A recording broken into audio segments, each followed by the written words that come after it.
هنعمل صوص حلو خالص، هينفع مع الكنتاكي او البانيه. دي زبادي، ودي لبنيتا. بس انا هحط بس دول، وبرضو هتديني نفس الحلاوة ونفس الطعم.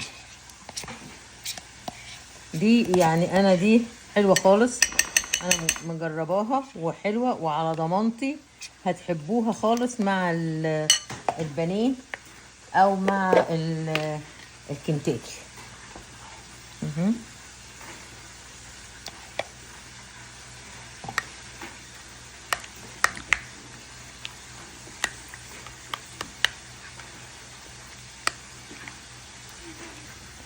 حبة فلفل اسود اسمه كابر، معرفش يعني، ده زي حاجة كده متخللة، طعمها حلو برضو، بس مالحة شوية يعني، ما تكتريش منها لانها مالحة شوية.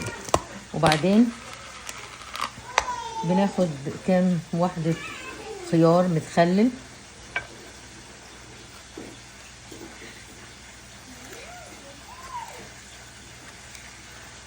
مش كتير.